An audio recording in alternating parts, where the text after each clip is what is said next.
आज हम करेंगे श्री चैतन्य का क्वेश्चन और ये फुल मॉक टेस्ट पे आधारित है। तो हम देखेंगे कैसे रियल टाइम में क्वेश्चंस को ऐसे अटेम्प्ट किया जाता है और कैसे हम स्किप भी करेंगे जो क्वेश्चंस एक बारी में नहीं आएगा और आइडियाज क्लिक नहीं करेगा। ठीक है, तो you need to write the paper exactly in the same fashion जिससे यू कैन स्कोर मैक्सिमम। तो सबसे पहले फर्स्ट क्वेश्चन अगर हम देखें तो alpha n is root of cubic equation, n positive integer दे रखा है, बीटा एन को डिफाइन किया विद ग्रेटेस्ट इंटीजर फंक्शन। तो ये नोटेशन है for n two to three और अपने को वैल्यू चाहिए ये एक्सप्रेशन का। तो सबसे पहले अल्फा एन के बारे में इंफॉर्मेशन लेना होगा so that I can get beta n. तो चलो अब ये फंक्शन जो है इसको अगर मैं डिफ्रेंशिएट करूँ तो अगर मैं एफ को n x cube plus two x minus n लेके डिफ्रेंशिएट करूँ so maybe I get to know about the nature of root. So 3nx square plus 2 दिखा. Now for all n which is given in the problem which is natural number 2 to 4 तो ये strictly positive होगा, तो ये function is strictly increasing, right? अब zero पे answer minus है ना आया तो फंक्शन कुछ ऐसा दिखेगा। तो एफ ऑफ जीरो तो मेरे पास नेगेटिव आने वाला है और अगर मैं एफ ऑफ वन कैलकुलेट करूँ तो f of one will give an plus two minus है जो दो हो गया विच इज पॉजिटिव। इसका मतलब एक चीज़ तो पक्का हो गया, जो मेरा जो रूट्स होगा वो वन पे जीरो पे नेगेटिव आएगा और वन पे कुछ पॉजिटिव आने वाला है।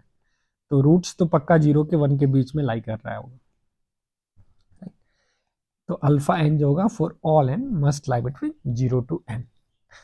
अब we have to make this boundary more tight क्योंकि बीटा एन का value n plus one times alpha n दे रखा है। तो यहाँ से मैं अल्फा एन अगर जीरो से वन के बीच में है तो n plus one times alpha n जो होगा वो जीरो से n प्लस वन के बीच में आएगा। ठीक, तो इसका ग्रेटेस्ट वैल्यू जो होगा वो 1 2 3 टिल n कोई भी वैल्यू आ सकता है। तो अभी हमारे पास विंडो जो है वो बहुत टाइट नहीं मिल रहा है, तो इसके लिए मैं क्या करता हूँ एक वैल्यू कैलकुलेट करूँगा f of n by n plus one. The reason of doing this is because alpha n जो है ना वो कैंसिल हो सकता है n by n plus one से अगर मैं डिनोमिनेटर में n प्लस वन लाने का कोशिश करूँ तो। So F of n by n plus one का वैल्यू होगा just by putting this n plus, we'll just keep it in this expression, so n by n plus 1 whole cube plus 2 times n by n plus 1 और minus n। अब अगर आप LCM लेके इसको evaluate करोगे तुम्हारे पास आया n by one plus n whole cube और वो minus n square plus n plus. Clearly देख सकते हो ये क्वांटिटी जो है वो पॉजिटिव है और ये स्ट्रिक्टली नेगेटिव होने वाला है क्योंकि n दो से बड़ा है। तो minus n square plus n का वैल्यू आएगा n into one minus n जो कि निगेटिव होगा और उसका मैग्नीट्यूड डेफिनेटली माइनस वन से छोटा ही होगा। तो ये ओवरऑल निगेटिव हो गया। तो यहाँ से मुझे क्या मिला, जो रूट्स जो है वो n by n plus one और वन के बीच में है, राइट। तो now what I can tell is this,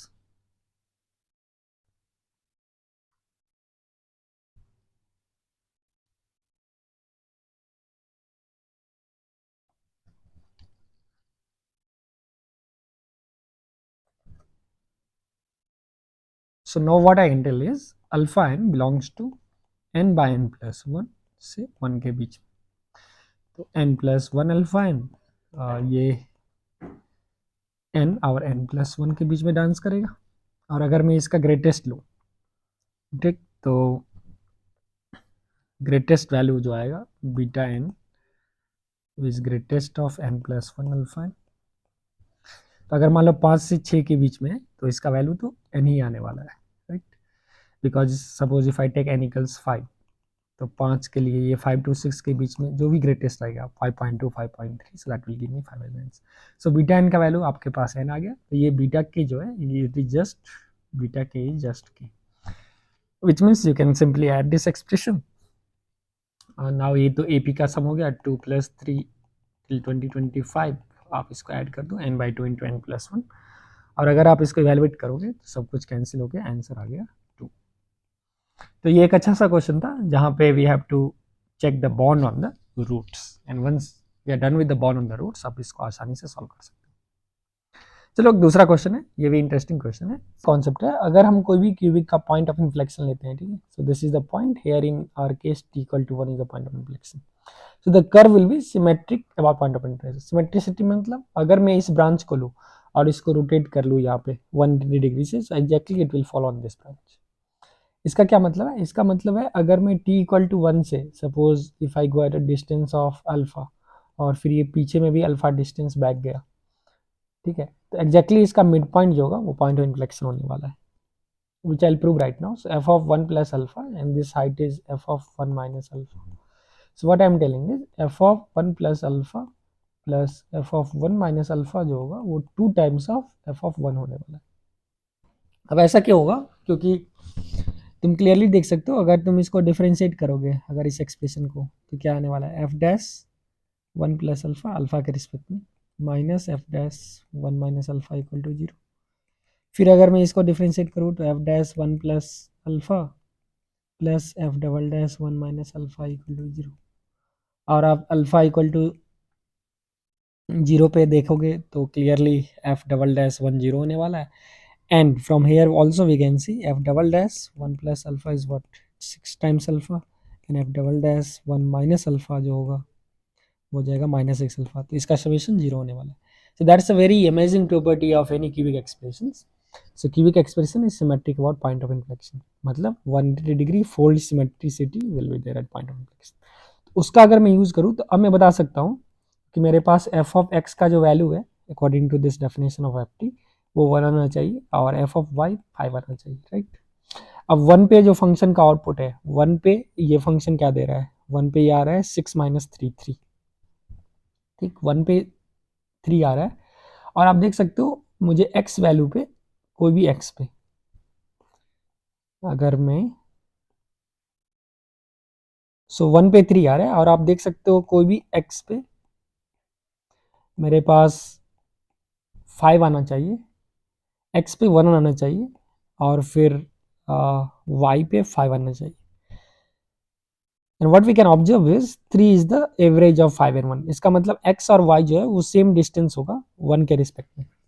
ऐसा क्यों होगा? Because about point of inflection देख रहे हो, ये सिमेट्रिकली प्लेस्ड होगा, सो दैट ये गैपिंग जो है वो सेम आ जाएगा, क्योंकि output 3 minus 1 is same as 5 minus 2। So that implies symmetricity के कारण इनपुट का भी gapping x minus 1 should be 1 minus 1। तो यहाँ से x प्लस वाई का वैल्यू जो आया ब्यूटीफुली 2 निकल के आया। And once you got x plus y equal to 2, answer is 2 का पावर 4। तो ये काफ़ी अच्छा क्वेश्चन है जिसको आप पॉइंट ऑफ इन्फ्लेक्शन से कर सकते हैं। Of course we can do this question otherwise also, लेकिन वहाँ पे manipulation will be more tricky. अब ये क्वेश्चन एग्जैक्टली मैंने अपने बुक में भी रखा है, तो आप वहाँ से भी इस क्वेश्चन को सॉल्व कर सकते हैं। चलो चलते हैं नेक्स्ट क्वेश्चन पे। और ये शायद आसान क्वेश्चन था सेकंड वाला ट्रिकी के बाद। तो S is the set of all pair such that 0 से 1 और y 0 से 1 है, log 2x को इवन होना चाहिए। इसका मतलब greatest of log 2 1 by x जो है वो अपने पास या तो 0 हो सकता है या फिर 2 4 6 ऐसा हो रहा है, ठीक। सिंस ये पॉजिटिव है इसलिए ये पॉसिबल है। तो यहाँ से अब मेरे पास अगर ये 0 होगा तो log 2 1 बाई एक्स जो है उसको डांस करना होगा 0 से 1 के बीच में, implies 1 by x will transform 2 का पावर 0 which is 1 से 2 के बीच में, right. implies x will belongs to half से 1 के बीच में। अब 1 को इंक्लूडेड एक्सक्लूडेड कर सकते हैं।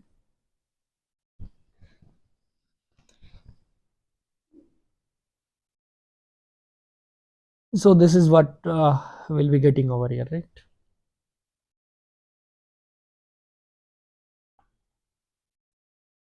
So हाफ से 1 के बीच में।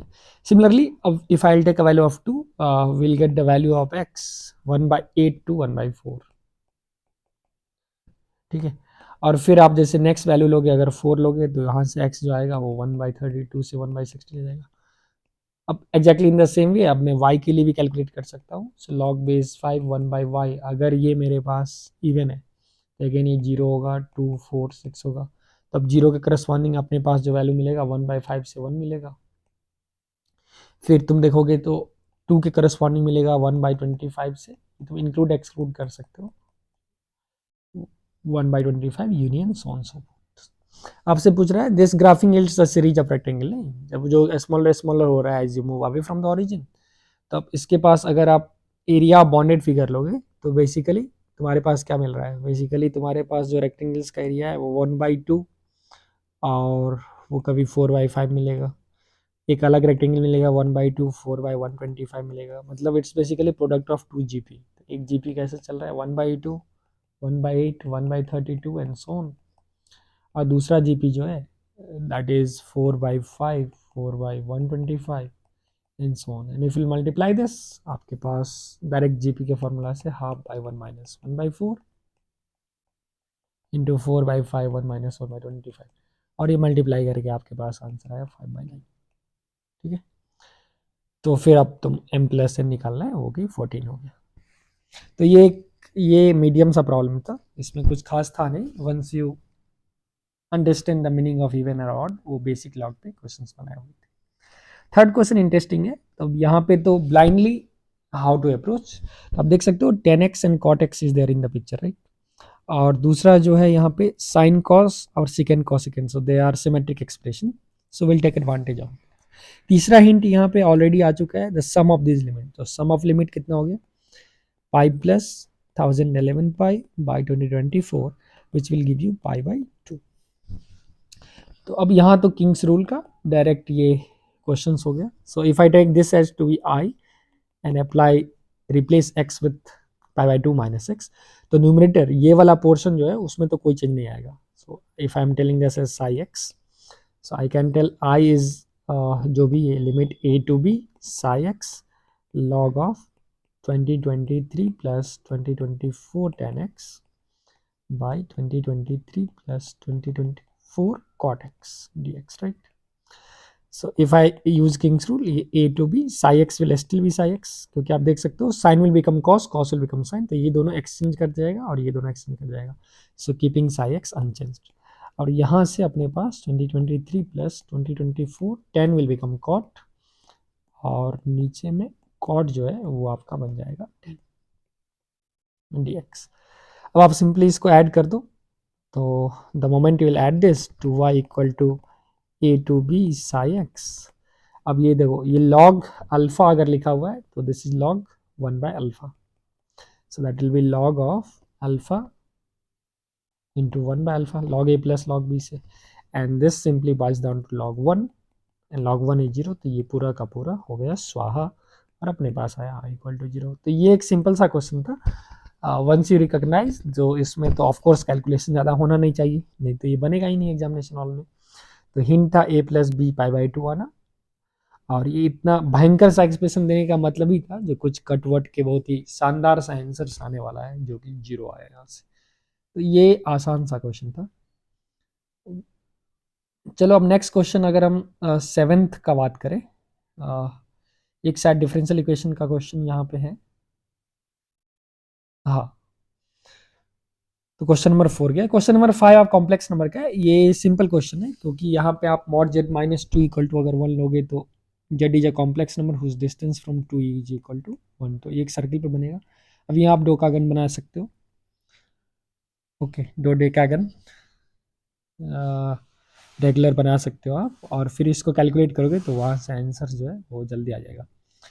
अब हमें एक नेक्स्ट अच्छा देखने में लग रहा है क्वेश्चन नंबर 7, तो लेट्स ट्राई क्वेश्चन 7। अब 7 को डिकोड करेंगे, देखने से ही आपको पता चल रहा है 7th वन में जो ये कहीं ना कहीं टेलीस्कोपिक सीरीज में जा रहा होगा, ठीक है, क्योंकि integral age limit of some उसमें तो ये जाने वाला नहीं, आर वाई एन टाइप का फंडा है नहीं, तो टेलीस्कोपिक सीरीज अब करेंगे कैसे, यहाँ पे थोड़ा शायद हिंट है, क्योंकि आप देखिए R6 R4 R स्क्वायर, तो आई टेक R स्क्वायर, इसका ये स्क्वायर लिखा हुआ है, राइट, और R स्क्वायर का ये क्यूब लिखा हुआ है, तो यहाँ से थॉट प्रोसेस जनरेट हो सकता है, तो शायद ए क्यूब प्लस बी क्यूब के फॉर्म में ये जा सकता है, ठीक है, तो क्योंकि ए क्यूब से फिर आ जाएगा 3a² प्लस 3ab², तो that gives a hint of managing this into that form. तो चलो इसको फिर हम क्या करेंगे, सो 64 R6 को अपन लिख सकते हैं 4 R² होल क्यूब, और इसको वही रहने देते हैं और उसको लिख सकते हैं 4r² होल स्क्वायर, तो बच गया मेरे पास 3 और प्लस 4r² इंटू फिर बच गया 3 और ये हो गया -1 क्यूब। अब देखो a cube minus b cube minus 3a² and plus 3ab², तो 1 के फॉर्म में ये पूरा सेट है। इट मीन्स डिनोमिनेटर को हम आसानी से लिख सकते हैं 4r² माइनस 1 और इसका होल क्यूब हो गया। अब आप न्यूमरेटर देख सकते हो 4r² minus 1 whole cube and that is 12r² plus 1 and this summation we have to decode, right? अब 4r² 1 can also be split as 2r plus 1 into 2r minus 1. The reason of doing so is telescopic में मुझे इस दोनों को denominator को separate करना होगा, something minus something in the numerator. तो अब नीचे में आप लिख सकते हैं 12r² plus 1 by 2r plus 1 whole cube into 2r minus 1 whole cube. अब the moment if will subtract this, तो definitely I expect something as square plus constant, क्योंकि क्यूब वाला टर्म जो होगा वो हो जाएगा आपका कैंसिल। तो अब शायद 2 से मल्टीप्लाई डिवाइड कर सकते हो, ठीक है। तो 2 से अगर मैं मल्टीप्लाई करूँ, 2 से डिवाइड करूँ, इसका रीजन था क्योंकि इसका डिफरेंस जो आएगा वो 24r² प्लस 2 आएगा। So 2r plus 1 whole cube minus 2r minus 1 whole cube, तो ये आपके पास बन रहा है 24r² प्लस 2, इसलिए मैंने 2 से मल्टीप्लाई डिवाइड किया और फाइनली जो मेरे पास एक्सप्रेशन है वो 2r minus 1 whole cube minus 1 by 2r plus 1। अब 1 से चलिए इसको आप आराम से वैल्यू पुट करो, r इक्वल टू 2 पुट करने से क्या आ रहा है 4 माइनस 1, सो 1/27 आएगा माइनस अगेन 1 बाई समथिंग। फिर अगर तुम करोगे नेक्स्ट वैल्यू 3 तो ये फिर कैंसिल हो जाएगा आगे वाला, so everything will get cancel और आपका जो वैल्यू है वो प्यारा सा जो है जो फर्स्ट टर्म जो है वही बचेगा सिस्टम में, फिर जस्ट कंपेयर करके आप सब निकाल लो इनका। तो ये भी एक अच्छा क्वेश्चन था। यहाँ पे motivation a cube plus b cube plus 3a² भी 3ab² वहाँ से आ रखा था, राइट। चलो चलते हैं फिर नेक्स्ट क्वेश्चन पे, और ये हाइपरबोला का क्वेश्चन है। तो सबसे पहले कोऑर्डिनेट ज्योमेट्री के क्वेश्चंस को क्या करते हैं, will try to draw rough picture. तो अगर मैं एक रफ डायग्राम बनाऊं तो ये अपने पास हाइपरबोला हो गया, substance right angle at the centre of hyperbola, और सेंटर तो 0 0। तो एक वेरिएबल कॉर्ड है जो सेंटर पे 0 0 पे 90 डिग्री बना रखा है। If this chord touches a fix circle of radius r, अब ये दे रखा है अगर ये कॉर्ड जो है मान लो अगर कोई फिक्स सर्कल को टच कर रहा है of radius r concentric with hyperbola. अच्छा, तो ये सर्कल ऐसा नहीं होगा, इसलिए मैंने पूरे क्वेश्चंस को पढ़ लेना चाहिए। Concentric with hyperbola, then the number of event by r², मतलब बेसिकली आपको r का वैल्यू कैलकुलेट करना है। तो सबसे पहले तो ये तो एक लोकस प्रॉब्लम हो गया, क्योंकि अगर मैं कोई भी वेरिएबल कॉर्ड हाइपरबोला पे लूँ, ठीक है, तो अब थॉट प्रोसेस क्या होगा, उसको मैं होमोजेनाइज कर दूंगा हाइपरबोला के रिस्पेक्ट में, और वो सेंटर पे ऑरिजिन पे 90 डिग्री बनाएगा। तो coefficient of x² plus y² जैसे ही मैं 0 करूँगा वहाँ से मेरा ये पता चल जाएगा ये कॉर्ड जो है वो ऑलवेज एक कोई वेरिएबल सर्कल पे टेंजेंट हो रखा है, ठीक है। तो फिर मैं distance from centre to this tangent line, अगर ये डिस्टेंस कांस्टेंट हो जाता है no matter what value of parameter, what point on the hyperbola और व्हाट कॉर्ड वी टेक, तो फिर वो तो definitely there is existence of a circle, ठीक। तो अभी हम क्या करेंगे, कोई भी कॉर्ड जो है इस हाइपरबोला पे उसका इक्वेशन सपोज मैं x cos alpha plus y cos sine alpha equal to p ले लेता हूँ, अगर मैंने इस फॉर्म में ले रखा है which is basically normal form of the curve, right. तो यहाँ से क्या होगा, this curve intersects hyperbola at M B, तो ज्वाइंट इक्वेशन क्या आएगा अपने पास होमोजेनाइज करने से, x² by 3 minus y² by 6 equal to 1 है। अब 1 को I write x cos alpha plus y sin alpha divided by p का whole square. So now this is second degree equation, ठीक है। और सेकेंड डिग्री एक्सप्रेशन जो है वो ऑरिजिन से पास कर रहा है, so this must represent pair of straight line, because now you can see ये जो एक्सप्रेशन है this I have got by homogenizing ये line and with hyperbola x² by 3 minus y² by 6 equals 1। उस दोनों के हेल्प से मैंने pair of straight line ले रखा है। अब अगर ये ओ ए और ओ बी का जॉइंट इक्वेशन हो गया, राइट, अगर मैं ये ऑरिजिन को ओ मान लूँ तो this is joint equation of O A O. अब यहाँ पे कॉफिशेंट ऑफ एक्स स्क्वायर क्या बनेगा, तो यहाँ से 1/3 दिख रहा है और यहाँ से cos square alpha by P square दिखेगा, राइट। फिर कॉफिशेंट ऑफ वाई स्क्वायर क्या बनेगा, तो वाई स्क्वायर -1/6 दिखा और यहाँ से उस साइड जाने से minus sine square alpha by P बनेगा। इसको 0 होना होगा because those lines are perpendicular. तो यहाँ से what we got is cos square alpha by P square plus sine square alpha by P square, that is equal to 1/3 - 1/6, right.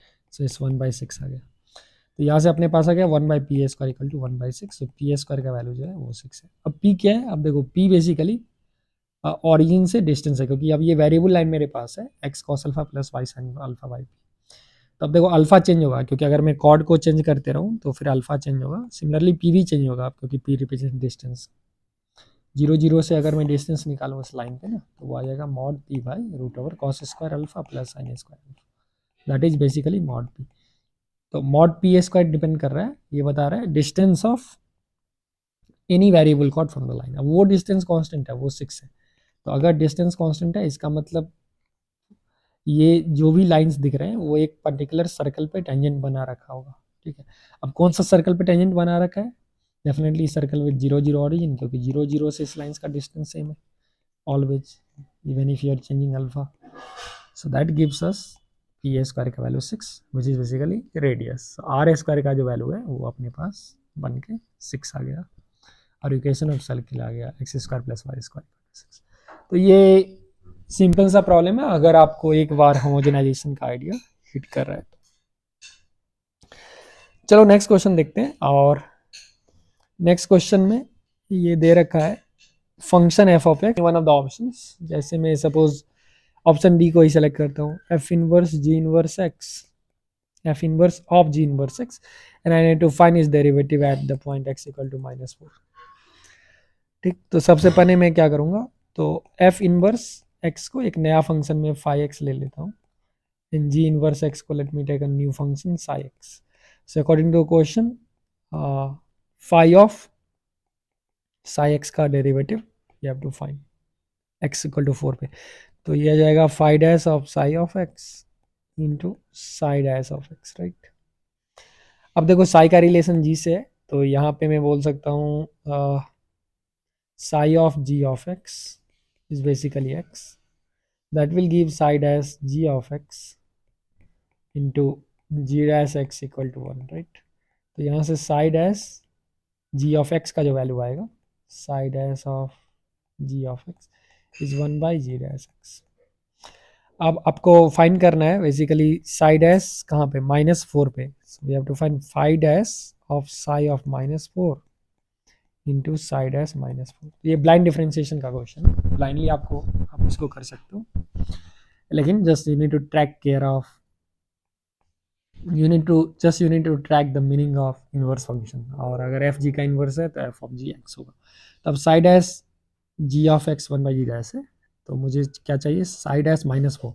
तो अब जी of x -4 के लिए for what x g value will give -4, तो वो तुम clearly देख सकते हो। अगर मैं x का वैल्यू -1 ले रखूँ तो ये पहला -1 बनेगा और वो बन जाएगा आपके पास +1, ठीक। तो x का वैल्यू -1 आ रहा है। so, इस एक्सप्रेशन में if I put x -1 I will get psi dash -4 equal to 1 by g dash -1। अब g डैश -1 क्या आएगा, तो g का वैल्यू दे रखा है, yes g dash is 3x square +4 और cos का plus sine pi x into pi, -1 पे ये तो हो गया 0 और ये हो गया आपका 7, राइट। 1/7, तो ये क्वांटिटी 1/7 आ गया। अब साई ऑफ -4 मैंने ऑलरेडी कैलकुलेट कर रखा है, क्योंकि साई ऑफ एक्स, तो sigh of -4 is ji inverse of -4।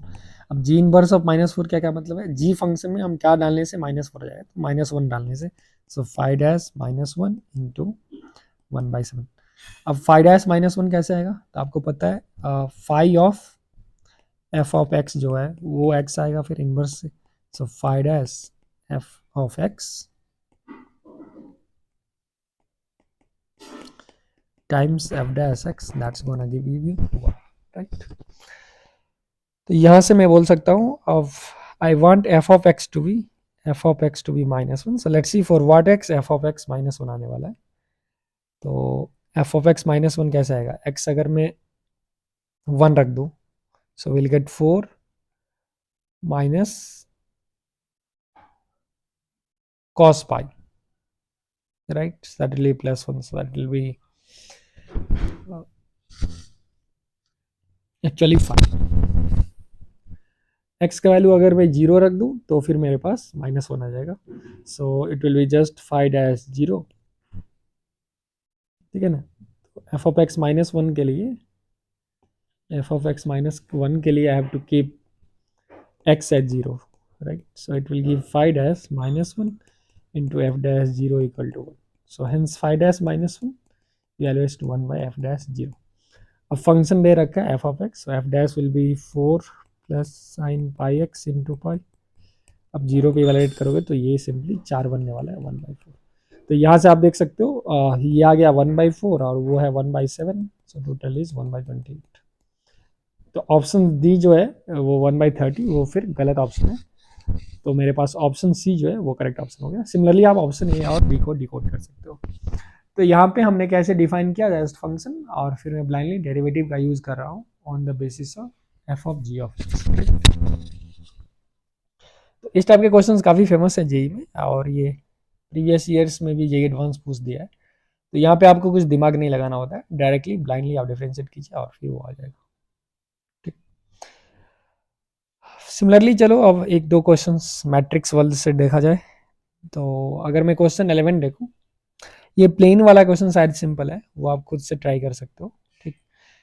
तो वो मैं नहीं कर रहा क्योंकि just system of linear equations पे बेस्ड है। अब मैट्रिक्स में यूजुअली बच्चे को डाउट होता है ना, जो how to approach start the problem. तो देखो यहाँ पे बहुत सारे मैट्रिक्स दे रखे हैं, ए बी सी डी दे रखे हैं। अब यहाँ से आइडिया नहीं आएगा, डोंट स्टार्ट ब्लाइंडली डूइंग। सबसे पहले ऑप्शंस को देखो, तो एक में ए डी और ए डी को फाइंड कर रहा है, ठीक है। अब ऐसा हो सकता है ए और डी, क्योंकि देखो ए और डी जो है वो तो एम पे डिपेंड करेगा, ऐसा फर्स्ट थॉट प्रोसेस आ सकता है अपने पास, राइट।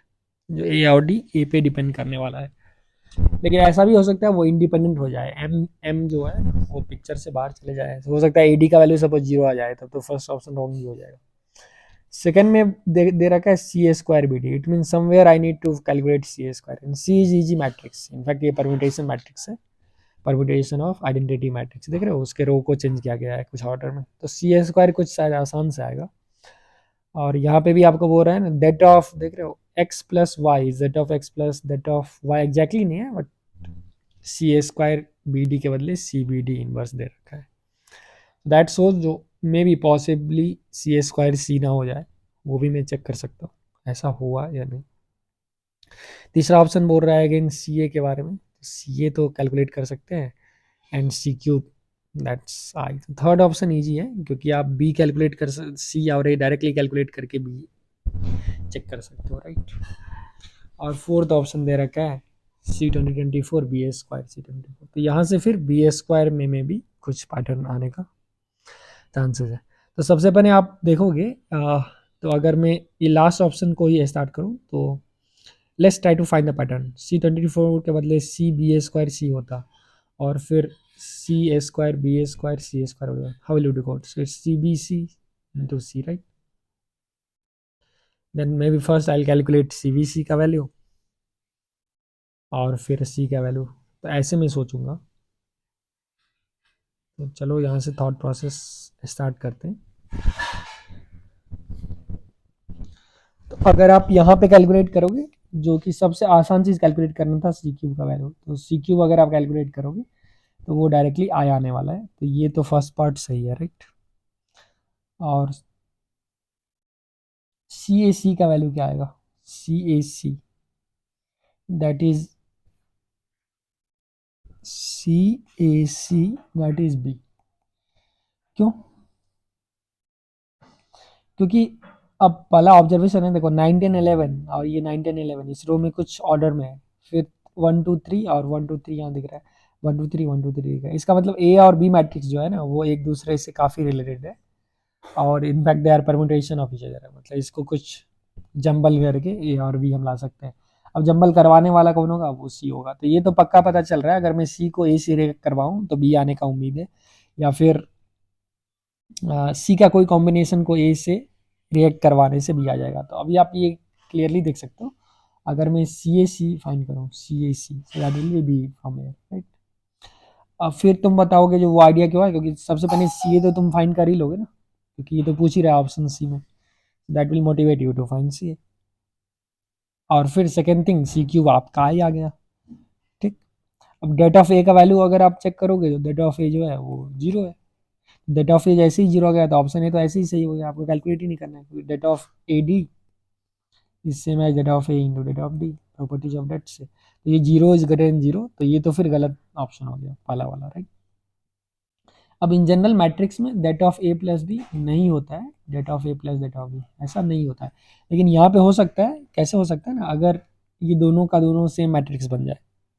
जैसे अगर मैं यहाँ पे देखूँ, सो लेट मी, अगर मैं A D plus C A square B D inverse, till now what we have seen, C A C का वैल्यू बी आने वाला है और सी क्यू है, ये हिंट ऑप्शन से भी आ रहा था, और डेटा ऑफ ए इवेलुएट करने से 0 आएगा। इतना इन्फॉर्मेशन से now what we can do, a D plus C A square B d है ना, तो सी ए स्क्वायर बी के बदले तुम लिख दो सी ए सी, राइट। और फिर ये आ गया अपने पास डी इनवर्स। अब यहाँ से क्या होगा, सी क्यू मिल गया, तो c q is I, so it is a c D inverse, right. अब यहाँ पे मैं ए को बाहर ले सकता हूँ, क्योंकि I can write A times pre multiply D plus C D inverse det, that property is det of A into det of D plus C D inverse का डेट। अब डेट ऑफ ए तो चूंकि 0 है तो ये पूरा का पूरा 0 हो गया, ठीक। तो अब देखो वही यहाँ पे टेक्निक इस्तेमाल किया गया था, ये एल एच एस इज पूरा का पूरा 0, दिस एंटायर क्वांटिटी सेकेंड में ये मर गया, और डेट ऑफ ए तो ऑलरेडी 0 है। अब अपने पास सी बी डी इनवर्स जो होगा वो कैसा आने वाला है, सी बी डी इनवर्स भी इसको 0 कर सकते हैं, क्यों, क्योंकि बी के बदले जैसे ही आप रखोगे सी सी ए सी डी इनवर्स, तो मेरे पास आ गया ये सी ए सी।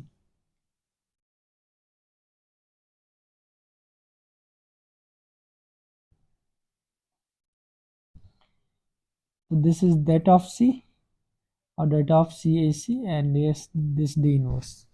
अब सिंस डेटा ऑफ बी जो है वो अपने पास 0 है, डेटा ऑफ ए 0 है, तो डेटा ऑफ बी भी 0 होगा, because data of C into data of A into data of C is data of B, right. तो यहाँ से मैं बोल सकता हूँ डेटा ऑफ ए 0 होने के कारण डेटा ऑफ बी भी 0 होगा। तो फिर ये ऑप्शंस भी अपने पास करेक्ट आ गया, क्योंकि ये आर एच एस जो है ये भी अपने पास हो गया 0, तो इसका गेम खत्म हो गया। सिमिलरली अब तुम ऑप्शन डी कैसे करोगे, तो ऑप्शन डी को आप डिकोड करो, हर जगह बी को लिख दो सी ए सी, और फिर रिएक्ट करवाओ और सी क्यूब को आई लेते चलो, ये करोगे तो तुम्हारे पास ये ऑप्शंस भी आ जाएगा ए सी स्क्वायर, ठीक है। तो मैं बेसिकली आपको चाहा जो आप कैसे सोचोगे, तो सबसे पहले किस ऑप्शंस को टारगेट करना है, जो ऑप्शंस में कुछ स्पेशल मिले, जैसे यहाँ पे ऑप्शन सी से सी क्यू आई मिल रहा था, तो उसके हेल्प से आप फिर रिएक्ट बना सकते हो, रिएक्टेंट को ला सकते हो इन ऑप्शन डी, ठीक है। ऑप्शन बी अगेन ऑब्वियस था, क्योंकि अगर आप ऑप्शन सी को पहले हिट करोगे तो मैट्रिक्स का प्रॉब्लम में यही होता है, जब बहुत सारा इंफॉर्मेशन दिया जाए तो ऑप्शन से आप हिट लो किस ऑप्शन को स्टार्टिंग में ट्रैक करना है और फिर किसको नहीं करना है, राइट। तो ये था एक अच्छा सा क्वेश्चन। चलो अब मैं एक लास्ट क्वेश्चन करता हूँ, फिर आप क्वेश्चन नंबर 15 खुद से ट्राई करोगे, और अगर आप चाहोगे तो you can put in the comment box next session I can solve this question 15 of ellipse, क्योंकि आज के लिए काफ़ी लंबा वीडियो हो गया। वैसे हिंट 15 क्या है ना, जस्ट नॉर्मल जो होगा इस पॉइंट पे पी पे वो पास करेगा सेंटर ऑफ सर्कल से, नॉर्मल का इक्वेशन आप लिख लो एलिप्स पे and make it pass through the centre of the circle, तो वहाँ से ये बन जाएगा। क्वेश्चन 14 अच्छा क्वेश्चन है, इसमें आपको मिनिमा और मैक्सिमा के बारे में पूछ रहा है, ठीक है। तो एक तो वो आप ब्लाइंड कैलकुलस से मैं सॉल्व कर सकता हूँ, तो 14 चलो इसको मैं अपने में देखूंगा इस दोनों एक्सप्रेशन का मिनिमम। तो 4x² plus 1/√x4 plus x²। अब एक आइडिया है, चूंकि ऑल ऑफ देम पॉजिटिव है क्योंकि देख रहे हो सब x² में है, तो मे बी AMGM से कुछ हो सकता है। तो सेकेंड एक्सप्रेशन को इफ आई ओपन, इसको मैं लिख सकता हूँ x4 प्लस 2 ये वाले को, और फिर मेरे पास बच जाएगा x4 plus 2x² plus 1, right. x4 plus 2x² plus 1. So that is how we can decode the second expression. इस करने से फायदा क्या होगा, this is x² plus 1 into root over x4 plus 2. तो दिस सेकंड एक्सप्रेशन क्या maintain है, x4 plus 2 और ये हो गया plus x² plus 1 whole square by x² plus 1 into root over x4 plus 2. And now we can separate this. So this is root over x4 plus 4 by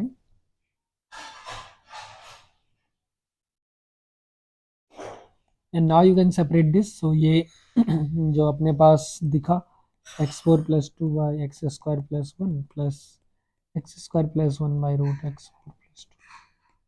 तो ये second expression तो आसानी से दिख रहा है क्योंकि आप देख सकते हो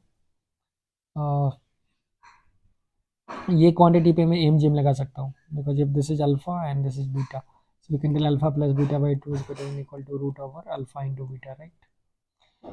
एंड अल्फा इंटू बीटा से ये कैंसिल हो जाएगा, वो कैंसिल हो जाएगा। सो इट विल बी, इसका जो मिनिमम वैल्यू है वो तो 2 आने वाला है, इट विल बी जस्ट 2। किस वैल्यू पे आएगा minimum, so when these 2 will be equal, तो अल्फा इक्वल टू बीटा को इक्वल करने से x4 प्लस 2 होगा x² प्लस 1 होल स्क्वायर, जी x4 प्लस 1 प्लस 2x², तो x4 कैंसिल हुआ, 2x² equal to 1, so x equal to plus minus 1/√2। Since x positive दे रखा है क्वेश्चन को, तो यहाँ पे सेकंड एक्सप्रेशन का मिनिमम 1/√2 पे आ रहा है, right. So this second expression वो खुद में minimum is coming at x equal to 1/√2। अब ऐसा हो सकता है, ऐसा तो नहीं फर्स्ट एक्सप्रेशन भी वहीं पे मिनिमम ले रखा हो, अगर नहीं ले रखा हो तो प्लस x4 दिख रहा है, ठीक है। तो this can be written as 4x² plus 1 by root over x² into 1 plus x², और ये फिर x बाहर जाएगा, root over 1 plus x² by 1 plus, अगर मैं x² और प्लस x 3x² रख लूँ आगे, तो यहाँ से I will get root over 1 plus x² if I am separating this part with this divide by x, और वहाँ से आ गया plus 3x by root over 1 plus x²। तो इवन दिस क्वांटिटी ना, पहला एक्सप्रेशन भी AMGM से मेरे पास सेट हो गया, बिकॉज अगेन और इसको तुम अल्फा ले लो और इसको बीटा ले लो, so we can write alpha plus beta by 2 is equal to root alpha beta. तो यहाँ से इसका वैल्यू आ जाएगा 2 into root over alpha beta जो है वो मेरे पास 3 देगा, तो 2√3 आ गया। So let's check at what value will get minima. Minima के लिए फिर से मेरे पास 1 प्लस x², मिनिमा के लिए अल्फा इक्वल टू बीटा होना चाहिए for the equality case, so 1 plus x² will be 3x², that will give you 2x² equal to 1 implies x equal to 1/√2। Negative I am not taking because according to question x is positive. तो आप देख सकते हो ये थोड़ा manipulative question था, तो यहाँ से both of this expression is returning minima x equal to 1/√2 और x equal to 1/√2। So overall ये एक्सप्रेशन मिनिमा आएगा x इक्वल टू 1/√2 पे। तो अल्फा का वैल्यू इज 1/√2 आ गया, और फिर तो ये सभी क्वेश्चन और आसानी से सॉल्व हो गया क्योंकि आपको फिर m का वैल्यू आ जाएगा, m का वैल्यू जो यहाँ से निकल के आया तुम्हारे पास वो 2√3 प्लस 1 आने वाला है, क्योंकि पहला से 2√3 आया और दूसरा से 1 आया, राइट। तो m का वैल्यू ये है, अल्फा का वैल्यू 1/√2 है, दोनों पुट करो और फिर ऑप्शन को चेक कर लो, ठीक। तो आप देख सकते हो ये काफ़ी अच्छा पेपर था चैतन्य का, और हम लोग ने कैसे उसको बहुत ही बारीकी से सॉल्व किया। आप क्वेश्चन नंबर 17 भी खुद से ट्राई कर सकते हो। यहाँ पे इंटरेस्टिंग है, एक्स को टेंटे डालो और फिर देखो वो कैसे एवरीथिंग सेटल हो जाता है इन इट्स डोमेन। अगर आप चाहते हो इसमें से कोई क्वेश्चन और आपको सॉल्व करने हैं, so you can put me in the comment section. अगर आपसे सॉल्व नहीं हो रहा है तो नेक्स्ट लेक्चर्स में I will come with chapter पर रिवीजन प्रोग्राम, जहाँ पे मैं इस लेवल के क्वेश्चंस कराऊंगा, which will help you to great extent, ठीक है। Thank you, have a good day.